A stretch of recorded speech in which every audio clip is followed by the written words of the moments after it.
You think I'm a fool? There's no place like evil lair. We call them villains because it's easier that way. It gives us somewhere to put our discomfort, someone to root against, a face to blame when the story gets dark. But every villain was something before they became the threat, before the schemes, before the cruelty, before the moment they crossed the line we all agreed not to cross. They were children once. They had people they loved. Some of them had dreams so pure it would break your heart to know what happened to them. DreamWorks has given us some of the most iconic villains in animated history, and most people watched them lose and felt satisfied. This video is about what you missed. 7 villains, 7 stories that didn't start with evil, 7 lives that were already broken before the movie even began. And by the end of this, you won't be so sure who the real villain was. Happiness. It's just a teardrop away. Number 1. Fairy Godmother, Shrek 2. It's the one! It's the only! It's the fairy godmother! There is a particular kind of love that destroys everything it touches. Not because it isn't real, but because it refuses to accept that love alone is not enough to make the world bend. Charming? Ugh. You better have a good reason for dragging us down here. Fairy Godmother understood magic better than almost anyone in the far, far away kingdom. She built an empire around it. Potions, spells, wishes granted for a price. She was powerful, successful, feared, and respected in equal measure. And she used every single bit of that power for one person. Her son, Harold, the king of Far, Far Away, owed her a debt. Years before the events of Shrek 2, she had given him a potion, a love potion, the kind that made Princess Lillian fall for him. You see, we made a deal, Harold. And I assume you don't want me to go back on my part. His kingdom, his crown, his entire life as a king, all of it was built on something she provided. She never let him forget it. And in return, she had one request. One day, when the time came, her son Charming would marry Fiona. He would become king. Everything she had built, every favor called in, every deal made in the shadows, it was all leading to that moment. That was the plan. That was always the plan. Then Shrek happened. And watching Fairy Godmother in Shrek 2, it is easy to see a villain. She is manipulative, ruthless, willing to drug a king and deceive a princess to get what she wants. She threatens. She schemes. She sings about herself at a party like a woman who has never once considered that the room might not be hers. No, that's all right. I need to go anyway.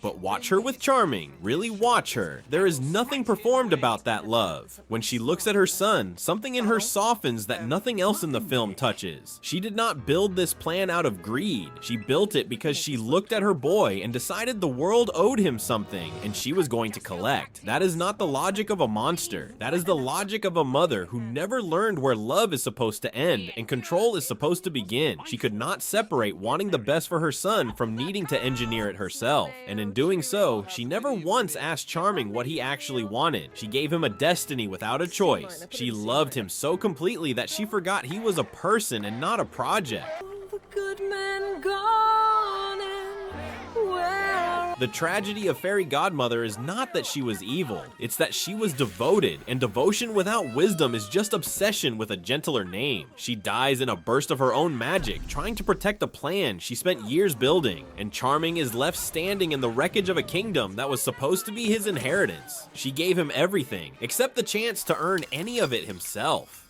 Kiss her now!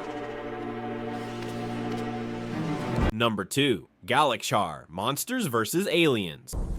Who dares to wake me? There are people who destroy everything around them and call it survival, and if you look close enough, you can usually find the moment that taught them to. I have come in peace. You need not fear me. Gallaxhar is easy to dismiss. He is theatrical, self-absorbed, and spends a considerable amount of time cloning himself, which is either the loneliest thing a person can do or the most arrogant, depending on how you look at it. Probably both. He shows up in Monsters vs. Aliens as the alien threat, the invasion, the big bad from outer space who wants to extract a substance called quantonium from Susan and use it to conquer Earth with an army of himself. You must be terrified. Classic villain energy, easy to laugh at, easy to root against. But then he says something that the movie almost lets slide past you. He destroyed his home planet, not an enemy, not a rival civilization, his home, the place he came from, the world that made him. He destroyed it himself. And the movie does not give that moment the weight it deserves. It is dropped in like a detail, almost casually between the scheming and the monologuing. But sit with it for a moment. What does a person have to go through to reach the point where they look at the place they came from and decide it needs to stop existing? How do I do this? 3 back. No. That guy next to you. Gallaxhar was not born into evil. He was born into something so painful that escape was not enough. Distance was not enough. The only way to be free of it was to make sure it could never reach him again. He destroyed his planet to survive what it did to him. He crossed the universe looking for something. Quantonium? Yes. Power? Yes. But underneath all the performance and the clones and the invasion fleet, there is something recognizable in Gallaxhar. He is a person who was so badly broken by where he came from that he spent his entire life running from it, building walls around himself made of power and ambition and self-replication. Quantonium! Send another probe at once! Cloning himself was not confidence. It was the act of someone who stopped trusting anyone else a long time ago. If you want something done right, do it yourself. If you want company, make it yourself. If you want to be understood, become the only one who could possibly understand you. That is not the psychology of a conqueror. That is the psychology of someone who was hurt so deeply and so early that they rebuilt their entire identity around never being that vulnerable again. Yes, Gallaxhar. Nothing can stand in my way now. The movie never tells us exactly what happened on that planet, what was done to him, who did it, but he destroyed it. And sometimes that is all the story you need to understand, that the villain standing in front of you has already been through something the movie never showed you. Attention, all aliens! Destroy all monsters! Gallaxhar did not arrive at evil, he arrived at survival, and somewhere along the way he forgot the difference. Now, hail Gallaxhar! Hail me. Number 3, Megamind, Megamind. Most people forget that Megamind was the villain first. They remember him as the lovable blue anti-hero who accidentally saves the day. And that is fair because by the end of the film, that is exactly what he is. You were right. I'll always be a villain. But before the redemption arc, before the cape and the heroics, there was a little boy who crash-landed on Earth with nothing and was told in 100 quiet ways that nothing was exactly what he deserved. A much different fate awaited me. Megamind and Metro Man arrived on Earth the same way. 2 babies shot from dying planets, pointed toward the same world, carrying the same desperate hope that somewhere out there was a place that would take them in. Metro Man landed in a mansion. Megamind landed in a prison. That is not a metaphor. That is literally what happened. And from that single moment, the rest of both their lives was decided not by who they were, but by where they fell. Taught me the differences between right and wrong.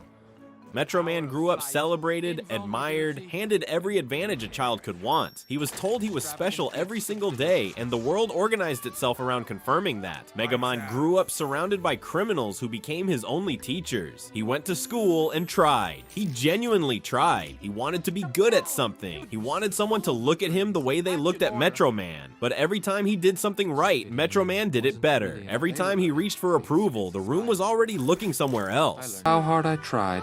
I was always the odd man out, the last one. So he made a decision that a lot of rejected children make without fully understanding what they are choosing. If he could not be the one they loved, he would be the one they remembered. Villainy was not his calling, it was his consolation prize. If I was the bad boy, then I was going to be the baddest boy of them all. And here's the part that makes it genuinely sad. He was extraordinary. His intelligence, his creativity, the sheer relentless energy he poured into every scheme. All of it pointed to someone who could have been remarkable if the world had just caught him differently when he landed. Instead, he spent years being the villain in someone else's story, because no one ever offered him the chance to be the hero in his own. The movie is funny and warm, and it ends well. But underneath all of it is a question the film quietly asks and never fully answers. Code, get the car. code right away, sir.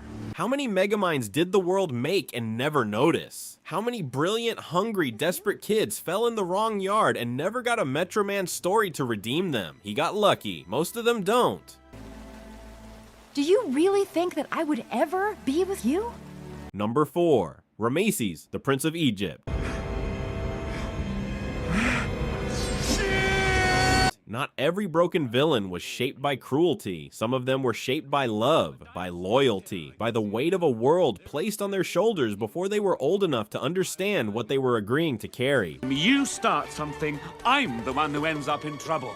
Rameses is one of the most tragic figures DreamWorks ever put on screen, and the film almost dares you to forget that because it needs you to feel Moses' side of the story. But if you step back and look at what the film actually shows you, Rameses never had a single moment in his entire life that was truly his own. He was born the son of Pharaoh. That is not a birthright, that is a sentence. From childhood, his father made it clear, Egypt was eternal, the dynasty was everything, and Rameses as the firstborn son carried the entire weight of that eternity on his back. But one weak link can break the chain of a mighty dynasty. One weak link and the chain breaks. His father said it directly, looking at his own son like he was infrastructure and not a child. And yet in the opening of the film, you see it. The two boys racing chariots, laughing, covering each other for mistakes. Moses taking the blame so Rameses doesn't have to face his father's disappointment. You know it was really my fault. Must you be so hard on him? There was genuine love between them, the kind of brotherhood that forms when two people grow up inside the same gilded cage and only have each other to hold on to. Then Moses leaves. Then Moses comes back, and he comes back as something Rameses cannot afford to face: the truth. Please, you must listen. I will not be the weak link. Because accepting what Moses is asking him to accept would mean accepting that everything his father built, everything he inherited, everything he is supposed to protect and preserve and hand down to his own son, all of it was constructed on the suffering of human beings. And Rameses is not stupid. He knows. Some part of him has always known, but knowing and acting are two different things when the alternative is dismantling your entire world. Know this, God. Neither will I let your people go. Every plague that falls on Egypt falls on him personally, his people, his country, his son, and still he holds on. Not because he is heartless, but because letting go means admitting that his father was wrong, his grandfather was wrong, and that the legacy he was raised to protect was a crime that stretched back generations. That is not a small thing to ask of a person. The moment his son dies is one of the most devastating sequences in animated film history, and what makes it unbearable is that Rameses brought it on himself by refusing to bend. Wow, impressive. And he refused to bend because bending meant becoming the man who destroyed everything his father made him to protect. He was a prisoner of his inheritance long before Moses ever came back to confront him. And in the end, he loses his son, his brother, and his empire. He is left standing at the edge of the sea with nothing. The film ends with Moses, but the tragedy belongs to Rameses. Number 5, Pitch Black, Rise of the Guardians.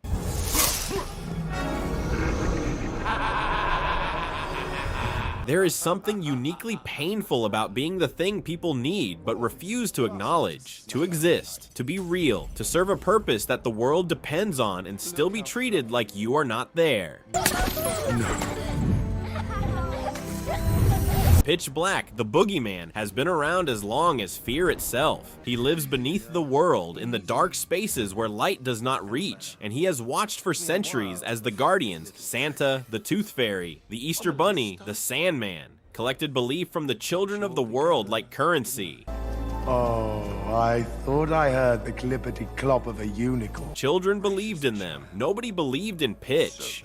And Rise of the Guardians frames this as the natural order. Fear is the enemy. The Guardians protect children from him. He is the darkness they hold back.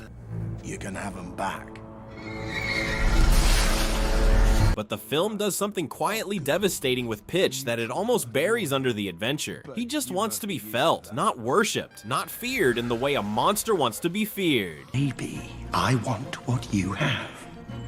to be believed in. He wants what every living thing wants at the most basic level, to matter to someone. He offers Jack Frost a partnership early in the film, and it reads like a villain's manipulation. But listen to what he is actually saying. He tells Jack that they are the same. Years in the shadows, I thought no one else knows what this feels like. That they are both invisible to the children they affect, that nobody chooses to believe in either of them. He is not wrong. Jack spent centuries unseen, unfelt, walking through a world that looked right through him. We can make them believe. We'll give them a world where everything is Pitch black? And Jack Frost. Pitch has spent an eternity in the same condition, except where Jack's invisibility was loneliness. Pitch's invisibility was rejection. People do not just fail to see Pitch, they actively choose not to. Because acknowledging fear means sitting with it, and the world would rather pretend the darkness isn't there than learn to face it. Well, that's all about to change. Pitch is not the villain of this story because he is evil. He is the villain because he is inconvenient. Because what he represents, the reality that fear exists, that darkness is real, that not everything can be fixed with wonder and magic and golden sand, is something the world of the Guardians is built to deny. tired of hiding under beds. Maybe that's where you belong.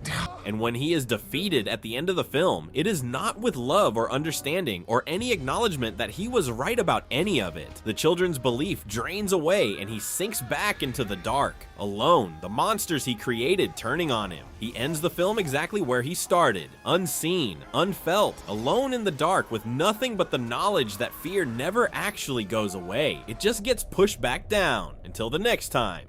I am the boogeyman, and you will fear me. Number 6. Tai Lung Kung Fu Panda. Some wounds do not come from enemies. The deepest ones come from the people who were supposed to love you correctly and didn't know how. Shifu trained him.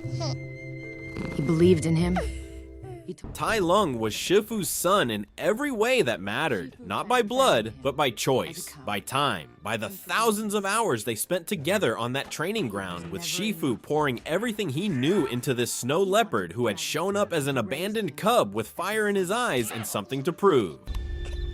Shifu found him as a cub.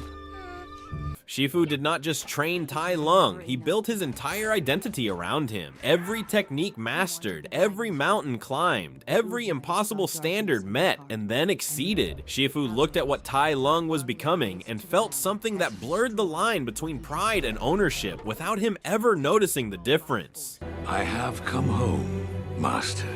This is no longer your home. He told Tai Lung he was destined for greatness. He brought him to Oogway to receive the Dragon Scroll. He stood beside him, fully believing this was the moment everything they had worked for would be confirmed. And Oogway said no, not as a cruelty, not carelessly. Oogway saw something in Tai Lung that Shifu had been too close and too invested to see. Your fault? Who filled my head with dreams? Who drove me to train until my bones cracked? Who denied me my destiny? The darkness that all that pressure and all that destiny talk had been quietly building inside a child who had never been told that he was enough without the achievement. But that nuance did not matter to Tai Lung in that moment. You knew I was the Dragon Warrior.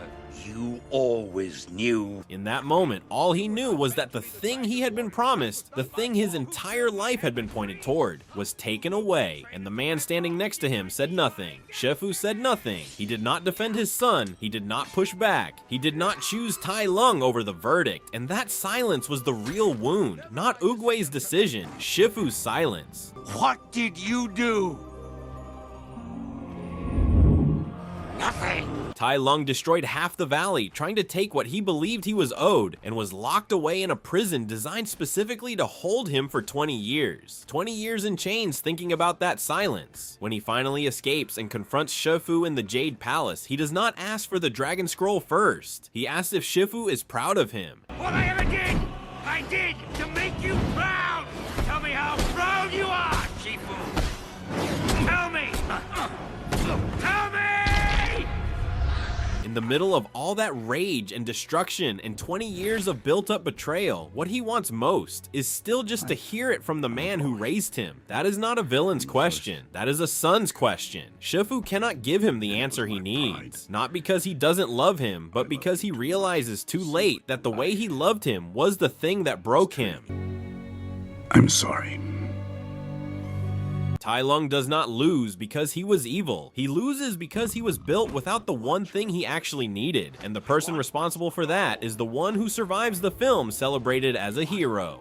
I rotted in jail for 20 years because of your weakness. Number 7. Lord Shen, Kung Fu Panda 2.